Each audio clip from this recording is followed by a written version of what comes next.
आगे समझिए आप संकरण के प्रकार। संकरण कई प्रकार का होता है, लेकिन यहाँ पर मैं केवल आपकी क्लास के लेवल तक ही बताऊंगा। देखिए मुख्य कौन कौन सा है। जैसे नंबर 1 है sp संकरण या sp हाइब्रिडाइजेशन। नंबर 2 sp2 संकरण। नंबर 3 sp3 संकरण। नंबर 4 sp3d संकरण या dsp3 संकरण। नंबर 5 sp3d2 संकरण या d2sp3 संकरण।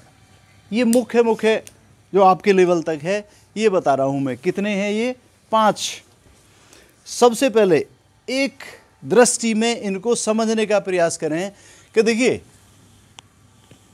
जब किसी परमाणु के सबसे बाहरी कोष पर असमान ऊर्जा के एक s और एक p परमाणु ऑर्बिटल आपस में मिलकर एक समान ऊर्जा के 2 परमाणु ऑर्बिटल बनाते हैं, तो इस तरह के बने परमाणु ऑर्बिटल कहलाते हैं sp संकर ऑर्बिटल, और यह घटना या प्रक्रम कहलाता है sp संकरण। sp संकरण में अणु की ज्यामितीय संरचना रेखीय होती है। कैसी होती है?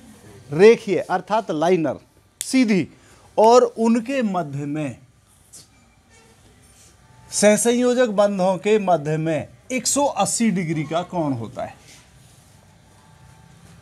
उदाहरण के लिए जैसे BeCl2, BeF2, CO2 या C2H2, इन यौगिकों में sp संकरण होता है। एक बार फिर समझ लीजिए sp संकरण क्या चीज है। जब किसी परमाणु के बाह्य कोष पर असमान ऊर्जा के एक s और एक p ऑर्बिटल आपस में मिलकर एक समान ऊर्जा के 2 परमाणु ऑर्बिटल बनाते हैं, तो इस तरह बने परमाणु ऑर्बिटल कहलाते हैं sp संकर ऑर्बिटल या sp हाइब्रिड ऑर्बिटल, और ये घटना या प्रक्रम कहलाती है sp संकरण। sp संकरण में अणु की ज्यामितीय संरचना रेखीय या लाइनर होती है और सहसंयोजक बंधों के मध्य 180 डिग्री का कोण होता है। उदाहरण के लिए जैसे बेरिलियम क्लोराइड है, कार्बन डाइऑक्साइड है या एसिटिलीन है, इनमें क्या होता है? sp संकरण होता है। दूसरा है नंबर 2 sp2 संकरण।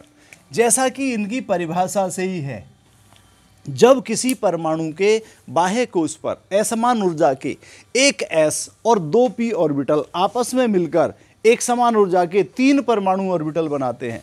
एक ये और 2 ये, कितने हो जाएंगे? 3। असमान ऊर्जा के आपस में मिलकर एक समान ऊर्जा के 3 p ऑर्बिटल बनाते हैं, तो इस तरीके से बने परमाणु ऑर्बिटल sp2 संकर ऑर्बिटल कहलाते हैं, और यह घटना sp2 संकरण या हाइब्रिडाइजेशन कहलाती है। sp2 संकरण में अणु की ज्यामितीय संरचना त्रिकोणीय होती है, ट्रायंगुलर। कैसी होती है? त्रिकोणीय या ट्रायंगुलर, और सहसंयोजक बंधों के मध्य में 120 डिग्री का कोण होता है।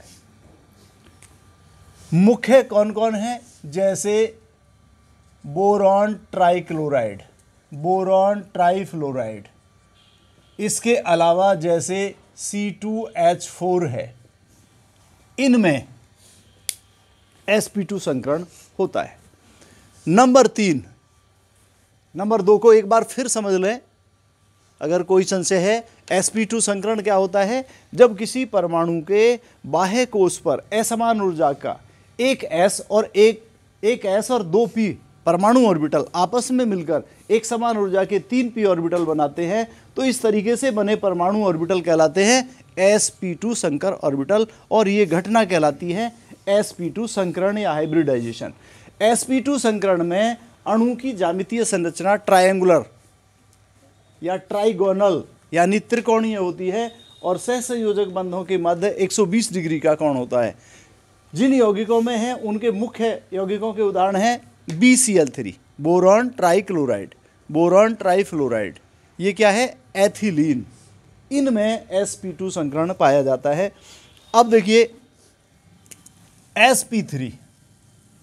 sp3 में आप देखेंगे कि जब किसी परमाणु के बाह्य कोश पर असमान ऊर्जा के एक s और 3p परमाणु ऑर्बिटल आपस में मिलकर एक समान ऊर्जा के 4 परमाणु ऑर्बिटल बनाते हैं, तो इस प्रकार बने परमाणु ऑर्बिटल sp3 संकर ऑर्बिटल कहलाते हैं और ये घटना या प्रक्रम कहलाती है sp3 संकरण। sp3 संकरण में अणु की ज्यामितीय संरचना कैसी होती है,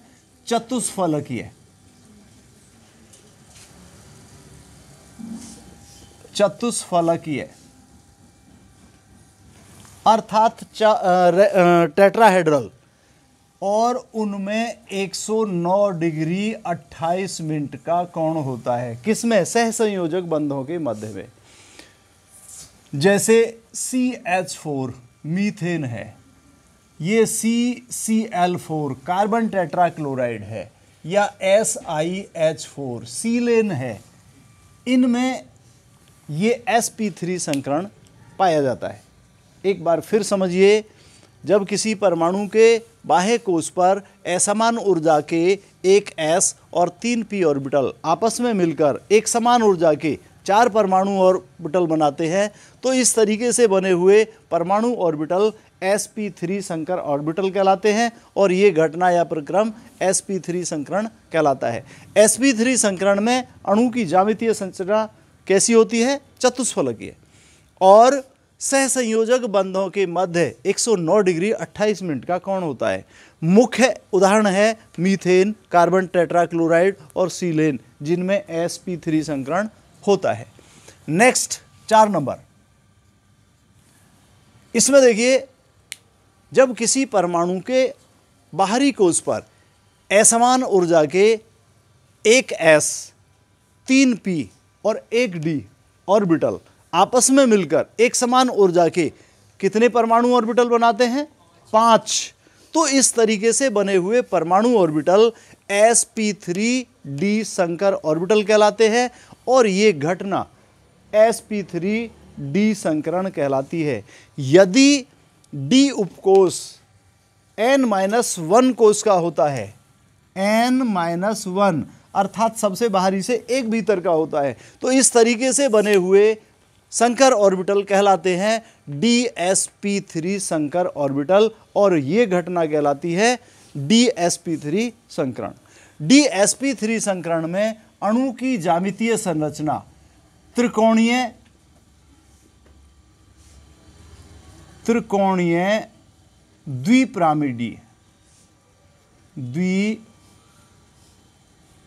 द्विपिरामिडीय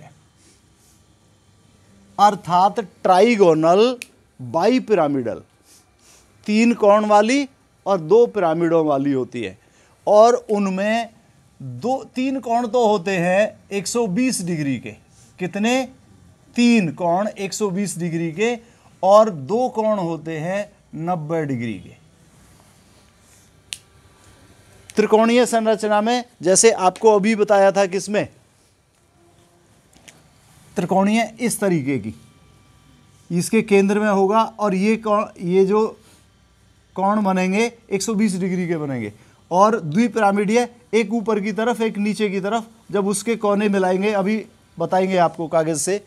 तो देखिए इसमें समझ लीजिए, ये उदाहरण के तौर पर PCl5 में इसके रेयर एग्जाम्पल है PCl5 फॉस्फोरस पेंटाक्लोराइड और PBr5 फॉस्फोरस पेंटाब्रोमाइड, इनमें ये sp3d संकरण पाया जाता है।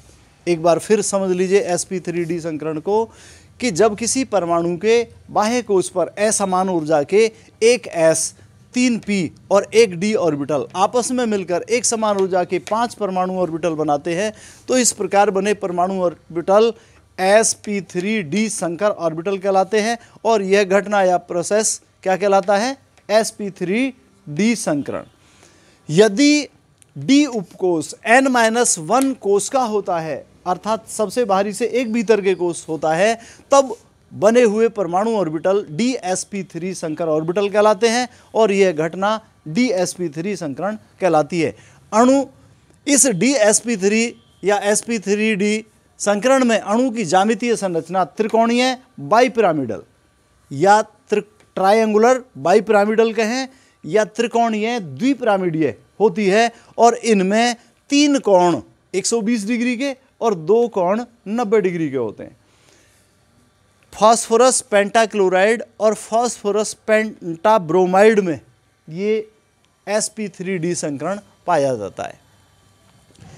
अब आप देखेंगे लास्ट का sp3d2 संकरण। जब किसी परमाणु के बाह्य कोश पर असमान ऊर्जा के एक s 3p और 2d ऑर्बिटल आपस में मिलकर एक समान ऊर्जा के 6 परमाणु ऑर्बिटल बनाते हैं तो इस प्रकार बने परमाणु ऑर्बिटल sp3d2 संकर ऑर्बिटल कहलाते हैं और ये घटना sp3d2 संकरण कहलाती है। यदि d उपकोष n-1 कोष का होता है तो इस प्रकार बने परमाणु ऑर्बिटल d2sp3 संकर ऑर्बिटल कहलाते हैं और वह घटना d2sp3 संकरण कहलाती है। d2sp3 संकरण में अणु की ज्यामितीय संरचना चतुष्फलकीय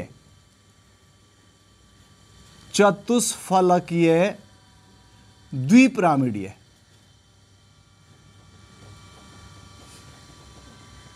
या टेट्राहेड्रल बाइपिरामिडीय होती है जिसमें सभी कोण 90 डिग्री के होते हैं। कितने होते हैं?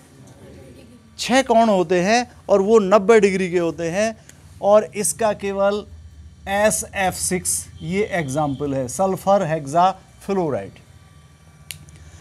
एक बार फिर समझेंगे इसको कि जब किसी परमाणु के बाह्य कोश पर असमान ऊर्जा के एक s 3p और 2d ऑर्बिटल आपस में मिलकर एक समान ऊर्जा के 6 परमाणु ऑर्बिटल बनाते हैं तो इस प्रकार बने परमाणु ऑर्बिटल sp3d2 संकर ऑर्बिटल कहलाते हैं और ये घटना या प्रक्रम sp3d2 संकरण कहलाती है। यदि d उपकोष n-1 कोष का होता है अर्थात सबसे भारी से एक भीतर का होता है तो बने हुए परमाणु ऑर्बिटल d2sp3 संकर ऑर्बिटल कहलाते हैं और तब ये घटना d2sp3 संकरण कहलाती है। इस संकरण में अणु की ज्यामितीय संरचना चतुष्फलकीय द्विपिरामिडीय अर्थात टेट्राहेड्रल बाइपिरामिडल होती है और प्रत्येक कोण कितना होता है? 90 डिग्री का होता है। इसका एक एग्जाम्पल सल्फर हेक्सा फ्लोराइड है। इस सल्फर हेक्सा फ्लोराइड में जो सल्फर का परमाणु होता है वो इस तरीके से एक चतुष्फलक के केंद्र में स्थित होता है। मान लीजिए ये सल्फर का परमाणु है तो इसके इस तरीके से केंद्र में सल्फर का परमाणु हो गया और ये चारों कोनों पर फ्लोरीन के 4 परमाणु F F F F। तो आप देखेंगे ये चारों कोण कितने के हो गए? 90 डिग्री के। और एक इस तरीके से एक ऊपर की तरफ ये इसके बिल्कुल राइट एंगल और एक इसके नीचे, देखिए यहां से डॉटेड लाइन बना रहा हूं क्योंकि नीचे आ रहा है वो, उसके दिखाई नहीं दे रहा। इस तरीके से समझने के लिए आप ऐसे समझें कि देखिए इस कॉपी को आप चतुष्फलकीय 4 कोनों की संरचना समझें और इसके बीचों बीच यहां पर सल्फर का परमाणु है, समझ रहे हैं, और इसके चारों कोनों की तरफ सहसंयोजक बंध है। कोनों पर चारों पर 4 सल्फर के फ्लोरीन के परमाणु हैं, ठीक है, और एक फ्लोरीन का परमाणु उससे ऐसे ऊपर की तरफ और एक इस तरीके से नीचे की तरफ ऐसे। तो ये जब आप ऐसे देखेंगे संरचना इस तरीके से दिखाई देगी। अब नीचे जो आ रहा है ये पेन जिसके सिरे पर लास्ट पर क्या है? फ्लोरीन का एक परमाणु है। तो इस तल के ये सहसंयोजक बंध जो है राइट एंगल है, 90 डिग्री का है और नीचे वाला भी 90 डिग्री का है। तो चतुष्फलक आपको दिख रही है ये कॉपी, 4 कोने वाली संरचना। लेकिन द्विपिरामिडीय कैसे हो जाएगी कि मान लीजिए इसके ऊपर सल्फर फ्लोरीन का परमाणु है, जब हम इस फ्लोरीन के परमाणु से इसके चारों कोनों की तरफ को लाइन खींचेंगे तो एक पिरामिड ऊपर की तरफ हो जाएगा।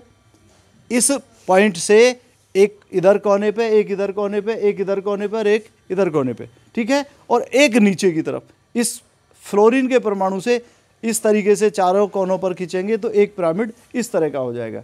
तो कैसी अणु की संरचना हो जाएगी? चतुष्फलकीय बाइपिरामिडल। समझ आ गया? अब देखिए, इससे पहली जो त्रिकोणीय बाइपिरामिडल है इसको और समझ लीजिए आप। ये ऐसे है कि जैसे मान लीजिए आप एक कागज दीजिए मुझे फाड़ के, उसको समझाता हूं मैं। देखिए, ये एक त्रिभुज के आकार की संरचना होगी। इसके 3 क्लोरीन के परमाणु इस तरीके से, यहां केंद्र में है फास्फोरस का। अब ये सहसंयोजक बंध हो गए 3, जिनमें ये 120 डिग्री का कोण हो गया। ये तीनों कोण कितने के हो जाएंगे? 120 120 के। अब एक इसके लंबवत ऐसे, तो ऐसे अगर आप फ्रंट से देख रहे हैं तो केवल यही चमकेगा, जो इसके नीचे के तल में होगा वो आपको दिखाई नहीं देगा। तो हम इसको ऐसे समझते हैं कि ये ऐसे तिरछा कर लें। देखिए, अगर हम इसको ऐसे करें, ये आप देख रहे हैं मैं एक त्रिकोणीय संरचना बना रहा हूं।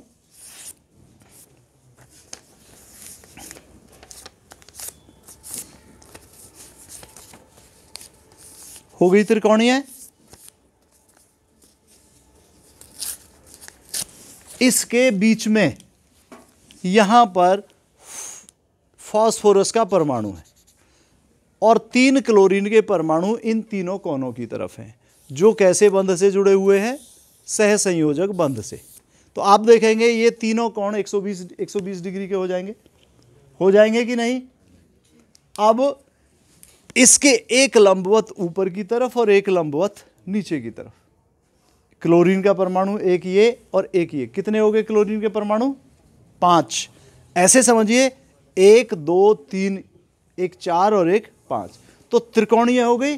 और जब इसके ऊपर क्लोरीन परमाणु से यहां पर हम लाइन खींचेंगे तो एक पिरामिड ऊपर बन जाएगा और एक पिरामिड नीचे बन जाएगा। तो ये PCl5 या PBr फाइल की स्ट्रक्चर होती है। कैसी होती है? त्रिकोणीय द्विपिरामिडीय। स्ट्रक्चर समझ में आ गया होगा? ठीक है।